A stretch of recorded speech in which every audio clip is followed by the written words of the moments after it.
PIMS, Dr. Nishirwan Barki, Dr. Faisal Sultan, Chairman Dr. Abid Malik, خواتین و حضرات، میں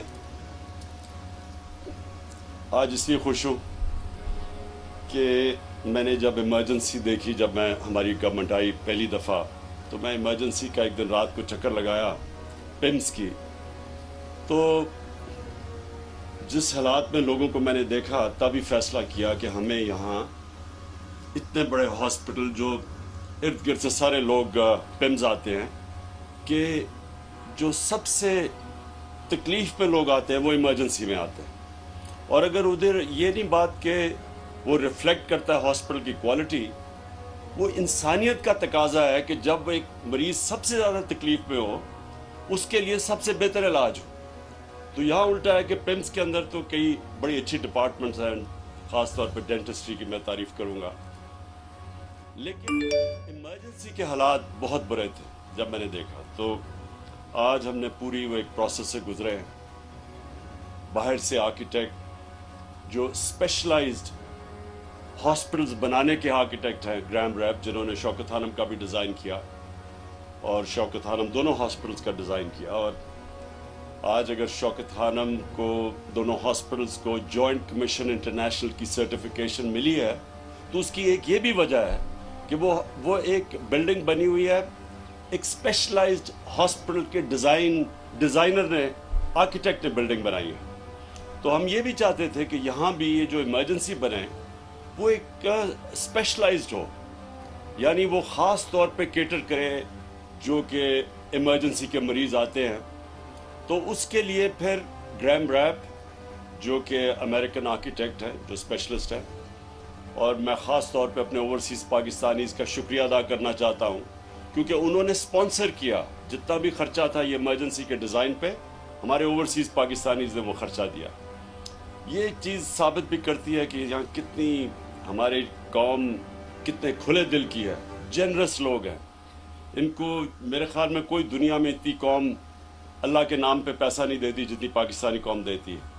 تو انہوں نے سپانسر کیا، اور اب آج ہم نے گراؤنڈ بریکنگ کی ہے، اور یہ پاکستان میں سب سے سارے پاکستان میں اب ایک جو سب سے کوالٹی کی ایمرجنسی بنے گی وہ یہ، اس کی آج ہم نے آج اوپننگ کی ہے، اس کی گراؤنڈ بریکنگ کی ہے۔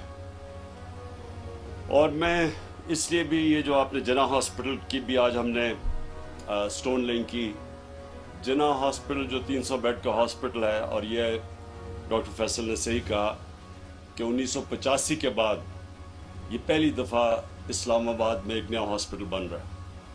یہ ہم سب کو سمجھنا چاہیے کہ اسلام آباد پاکستان میں سب سے تیزی سے بڑھتا ہوا شہر ہے۔ آپ سب کو حیرت ہوگی کہ 2010 اور اب 10 سالوں کے اندر اسلام آباد کی آبادی دگنی ہو گئی ہے۔ سو اتنی تیزی سے یہ شہر بڑھ رہا ہے، تو 85 کے بعد اگر ہاسپٹل نہیں بنا تو اس لیے اتنا زیادہ ہاسپٹلس کے اوپر رش پڑتا ہے، ڈاکٹرز پہ پریشر پڑتا ہے، اس کی سٹینڈرڈز اور کوالٹی مینٹین کرنا مشکل ہو جاتا ہے۔ تو اس لیے یہ ایک بالکل اسٹیٹ آف دی آرٹ، اور یہ بھی ایک اسپیشلائزڈ ہاسپٹل بن رہا ہے جس کی آرکیٹیکچرل ڈرائنگز امریکہ سے بن کے آ رہی ہے، اور انشاءاللہ ہمیں امید ہے کہ ہمارے بھی آرکیٹیکٹس اس کو فالو کر کے یہاں بھی ان کی ٹریننگ ہوگی، وہ بھی اسپیشلائزڈ ہاسپٹل کی ڈرائنگز بنا سکتے ہیں۔ تو یہ میں نے 2 آج ان کی اوپننگ کی ہے، اور میں نے یہ تیسری جو بات کہنی تھی وہ ہیلتھ کارڈ کی ہے۔ میرا یہ ایمان ہے کہ ان 3.5 سال میں کسی پاکستان کی حکومت نے اتنا زیادہ کام عوام کے لیے کیا ہی نہیں ہے۔ ہیلتھ کارڈ جو ہے، health insurance, universal health insurance, سوائے سندھ کے، کیونکہ پروونشل گورنمنٹس پیسہ دیتی ہیں ہیلتھ کارڈ کی انشورنس کمپنی کو پریمیم دینے کا، تو یہ آپ کو پتہ ہونا چاہیے کہ یہ یونیورسل ہیلتھ کوریج ایڈوانسڈ ملکوں کے بھی اندر ایسی ملتی، پریمیم دینا پڑتا ہے آپ کو۔ یہاں ہم اپنی آبادی کے لیے مفت ہیلتھ انشورنس دے رہے ہیں، اور یہ کتنا بڑا خواب تھا، تو شروع میں ساروں نے کہا کہ یہ ہو ہی نہیں سکتا. پہلے ہم نے خیبر پختونخوا سے شروع کیا چھوٹے پیمانے پہ، پھر ہم نے آخر میں فیصلہ کیا کہ ہم جتنے بھی ہمارے صوبے ہیں ہمارے نیچے، سب کو، ہر خاندان کو ہم ہیلتھ کارڈ دیں گے. میں سمجھتا ہوں کہ یہ ہماری جو خواب ہے پاکستان کی، جو اس کی ویژن تھی، فلاحی ریاست، اسلامی فلاحی ریاست، یہ سب سے بڑا ہم نے قدم اٹھایا ہے اس راستے کے اوپر چڑھنے کا، کہ ایک انسانیت کا نظام ہو. ایک غریب خاندان جس کی گھر میں بیماری ہو اور پیسہ نہ ہو بچوں کا علاج کروانے کے لیے، ماں باپ کا علاج کروانے کے لیے. کتنے ہمارے ملک میں ایسے خاندان ہیں جن کو یہ فیصلہ کرنا پڑتا ہے کہ ہمارے پاس اگر پیسے نہیں تو ہم کیا کریں گے، قرضے لے لیتے ہیں لوگ. غربت کی لکیر سے خاندان نیچے چلے جاتے ہیں. ایک اپنے خاندان کے کسی فرد کا علاج کراتے کراتے وہ غربت کی لکیر کے نیچے چلے جاتے ہیں قرضے لے لے کے. تو یہ تب سے میں نے جب سے پولیٹکس میں آیا تھا میرا یہی خواب تھا کہ ایک دن ہمارے شہریوں کو ایک ایسا کارڈ ملے کہ وہ اس ہسپتال میں جا کے علاج کروا سکے جو وہ خواب بھی نہیں دیکھ سکتے تھے کہ پرائیویٹ ہاسپٹلز میں اپنا علاج کروا سکے. اور مجھے اتنی خوشی ہوئی، مہینہ پہلے ڈاکٹرز ہاسپٹل کے ان کے جو اونر ہے انہوں نے مجھے کال کیا اور مجھے مبارک دی کہ پہلی دفعہ ڈاکٹرز ہاسپٹل میں ایک مزدور کا ہارٹ کا آپریشن ہوا جو وہ تصور بھی نہیں کر سکتا کہ اتنا ایک پرائیویٹ ہاسپٹل میں مہنگا ہوگا. تو یہ ہماری یہ ایک قدم ہے. اس سے ایک پورا ہیلتھ سسٹم بنے گا پاکستان میں، پرائیویٹ سیکٹر آئے گا، پبلک پرائیویٹ پارٹنرشپس ہوگی اب ہاسپٹلز میں، ہیلتھ سسٹم میں، کیونکہ اتنا زیادہ ہم نے پیسہ دیا ہے ہیلتھ انشورنس میں. تو اب کوئی بھی غریب علاقے کے اندر پرائیویٹ سیکٹر جا کے ہاسپٹل کھول سکتا ہے، جو پہلے کبھی وہ نہیں، کیونکہ لوگوں کے پاس پیسہ نہیں تھا، پرائیویٹ سیکٹر نہیں جاتا تھا. اور گورنمنٹ ہاسپٹلز بھی مجھے افسوس سے کہنا پڑتا ہے کہ آپ دیہاتوں کے اندر جائیں، ڈسٹرکٹس میں جائیں، وہاں ڈاکٹرز نہیں ملتے.